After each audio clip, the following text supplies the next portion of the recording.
नमस्कार मंडळी, मी हाय अश्विनी आणि तुम्ही बघत आहेत कुक विथ अश्विनी कोळी।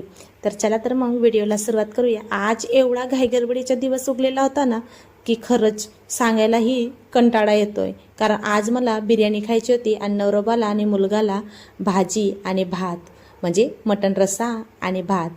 तर सुरुवात जशी तशी केली। बिर्याणीचं मटण जे आणलेलं होतं ते मॅरिनेट करायला ठेवलं आणि दुसऱ्याकडं भाजीसाठी मटण शिजवायला घातलं।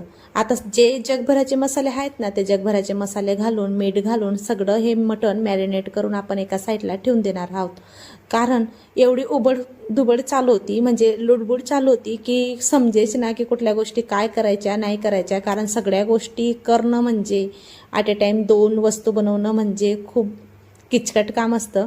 एका साईडला मी भाजी बनवून ठेवून दिली होती आणि कुकरमध्ये बिर्याणीचं जे मॅरिनेट केलेलं होतं ना ते मी परतवण्यासाठी रेडी केलं। सर्वात आधी कांदा टोमॅटो मस्त असं परतवून घेतलं, कारण आपली ग्रेव्ही जास्त व्हायला पाहिजे यासाठी मटनमध्ये कांदा आणि टोमॅटो म्हणून मी टाकले।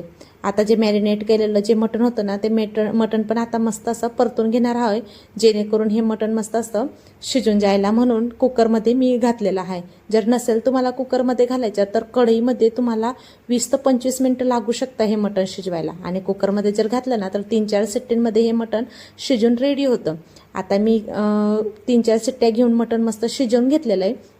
बघू शकता रसा थोडा जास्त होता म्हणून मी हाय फ्लेमवरती तो रसा थोडा आटवून घेतला आणि रसा आटवून मस्त आपलं हे मटण रेडी झालंय, म्हणजे ग्रेव्ही रेडी झाली। आता जो भात मी शिजवून घेतलेला होता तो भात घेऊन आता याचे लेयर्स लावून घेणार आहे। लेयर्स जसे सगळेजण लावतात त्याच पद्धतीने मी लेयर्स लावणार आहे। काही कुठल्याही मोठी गोष्ट नाही आहे, म्हणजे युनिक नाही आहे, तुम्ही समजू शकता। आता बघू शकता जे मटण मी मॅरिनेट वगैरे करून शिजवून घेतलेलं आहे, जी ग्रेव्ही आहे ती सगळी आता याच्यामध्ये आपण लेयर्स लावून घेणार आहोत या पद्धतीने।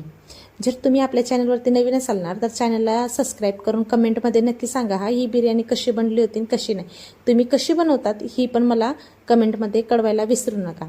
आता सगळं आपण लेयर्स वगैरे लावून घेतलं होतं, वरून थोडे कोथिंबीरचे पानं आणि तूप घातलं आणि हाय फ्लेमवरती 7 मिनिट आणि कम फ्लेमवरती 15 मिनिट असं मी ही बिर्याणी मस्त अशी दम करून घेतली आहे।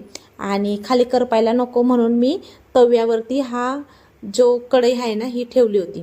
अगदी छान आपली बिर्याणी बनवून रेडी झाली होती। कुठलाही आर्टिफिशियल कलर नाही, कुठल्याही म्हणजे मसाले वगैरे एक्सपेन्सिव्ह नाही, सगळ्या घरगुती सामानमध्ये ही बिर्याणी रेडी झाली। कशी वाटली तुम्हाला बिर्याणी रेसिपी मला कमेंटमध्ये नक्की सांगा।